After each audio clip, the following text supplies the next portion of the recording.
Hello, everybody. I just wrote in a post in Norwegian that I made earlier today, and I'm reading it, and there's a couple pictures included. This is a very important post that I've already tried to videotape this reading this twice, and there's too much that I can talk about. So I'm just going to read what it says here, and then make a couple brief comments afterwards, and try to keep this under 5 minutes. The first two videos that I made got past 12 minutes, and it's hard for me to post a video that's over 12 minutes long on Instagram. So I'm gonna just try to keep this under 5 minutes and just not rattle, and just not get into all these topics that I could get into. It's too much to me to try to squeeze into one little post here. And then I'm gonna make a slideshow of this. So I'm just gonna read this right from the post that I made, just so you can hear me read it. One of the things that is very confusing, and this has become another reason why Facebook and Instagram is used by destructive people to attack others,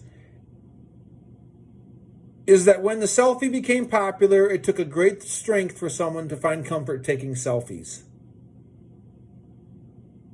I will say that it has changed since 2018. Greatly has changed. New security and privacy and reporting people have ways to do that were created by Facebook and Instagram that would have greatly helped my situation when I was faced with many people who I didn't know necessarily who they were and what the comments meant back when I was in Norway. Okay, once you find comfort taking selfies, at least, in my case, I was bombarded by people telling me to smile.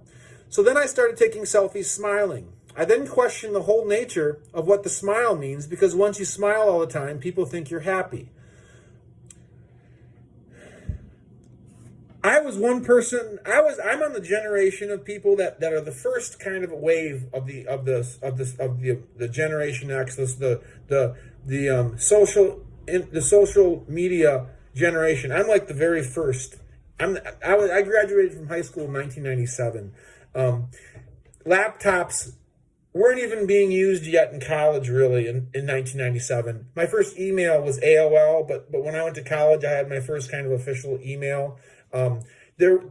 Nextel, those phones, those were available in 1997. We didn't have smartphones, okay? So I wasn't married. I don't have any kids. Most of my friends, by the time Facebook happened, were in serious relationships or were already married with children. So I'm utilizing the internet. I'm the first wave of this coming through. I'm one of the older ones taking selfies and finding strength in that. I live in a small town in northern Michigan, and I'm an artist in a very unique community. It's a transient community where a fluctuation of the population floods in during 4 months of the year and then floods out the rest of the time. And very few people just move up there to get married to someone and live there who's already is an established resident. So I'm taking selfies, and that's kind of unusual. And people are telling me to smile, and I'm smiling all the time. And then people are telling me you look happy. You look so happy. But I'm smiling, people that don't even take selfies themselves. And, months, weeks, years are going by, and people keep seeing me do this. And I'm not even thinking, should I not be smiling in some of these? Just to show that I don't always smile. But I'm just smiling, because smiling is supposed to be good. But it doesn't mean life is peachy. It doesn't mean everything's great. When I spent the summer in Oda, I was filled with anxiety because of uncertainty in my life.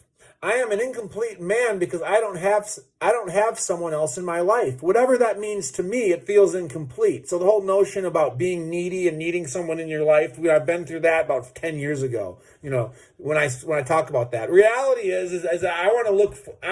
I see my life in the future as being with someone. Therefore, it's incomplete. So I'm not going to be happy all the time until there's somebody else in my life, is the way that I look at it, because I'm already a machine with my business. I've already made so much money at one point in my life where I realized that money isn't going to get the things that I want in life. So now I have to work on the other things in my life that makes me feel incomplete. So just because I'm smiling all the time doesn't mean I'm happy. I was very far from being happy, even though I was filled with so much excitement and joy to be doing something very special with my life in Oda. That was the move of my life. That was 40 years of my life.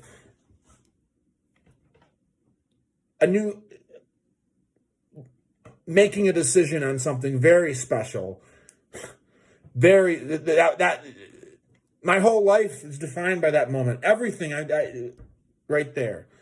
Buying my building in Oda, making the tiles for Jeanette, meeting her, having her tell me that she has good genetics and that she's proud of me. And I realize that I have to do something to make this happen because I'm the one that pursued her in the beginning. And she's not, can't just, she's an adult. We aren't going to go down to the bar. She's not going to just hang out with me all of a sudden. She doesn't know me. I'm new. She has to get to know me. I'm smiling all the time in Oda because I'm trying to be positive. All these quotes we hear all the time, being positive. I smile all the time, and then people think I'm happy. After I had to leave Norway, I had to prove that I can be turned into a piece of trash so that people can see I don't think I'm some kind of special person and privileged man. I was getting messages by people who I didn't know who they were when I was in Oda, asking me if I think I look like I'm privileged. People were asking me questions like that. And in my mind, I'm thinking, okay, I've been in Norway for a long time and I've met a lot of people and I've traveled all over the country, okay? And I know and I feel very comfortable functioning in a community. But nobody knows this. Okay, so these mixed feelings and thoughts are flooding through my mind when all these new things are happening in Oda, where I'm realizing that people don't know that I've been all over Norway, and I'm getting to know this community, and people are asking me honest questions sometimes that tell me, that speak to this notion of how I'm being viewed. And I understand the reality of some of it, and some of it isn't real. Some people make things up, and at the time I'm trying to digest what all of it means. So one person in particular sent me the message, planted the seed, suggesting that I may appear to be privileged, which kind of made me feel like I appear to be some rich person coming to the community, buying a building, and now everyone's supposed to think I'm special, which wasn't the case at all. I was there to clean and work on my building and go hiking, and I just happened to take pictures all the time because I'm single, never been married, don't have any kids, and I want to show everyone who I am. And I have a unique way of handling my Facebook page. I don't post one picture a week and look at how many likes I get. So everyone got to really see me showing off, I guess you'd say, but I'm just by myself, posting pictures all the time. I'm actually like my own little reality TV show on my social media page, which no one else will do because they're in groups of people that will laugh at them if they post too much. People that kind of, encourage one another and help them make decisions on social media as it evolves. There's always someone that seems to know what's hip and what's kosher to do, what's popular to do. But I'm by myself. I make my decisions that I want to show everyone what I'm doing. Privileged. We're talking about me being a privileged. How do I put and do it? The pictures that I've included in this post are from Trondheim in 2016 when I ran myself years after years of running to the point where I needed to start gaining weight again.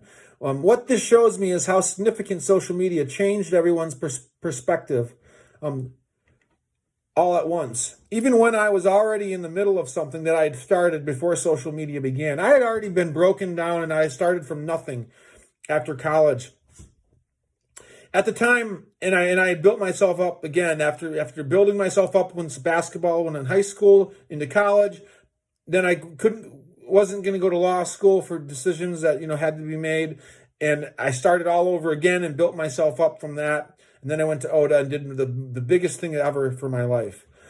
And then I discovered that I'm gonna have to start all over again and prove and show people that I'm not privileged, that and it's just the point of this is this: if you're going to work hard, all these quotes we hear about people talking about entrepreneurship and innovators and positivity and thinking positive and how going for your dreams, all these quotes, completely were proven wrong by everything, they were proven right and wrong by everything that I had to go through.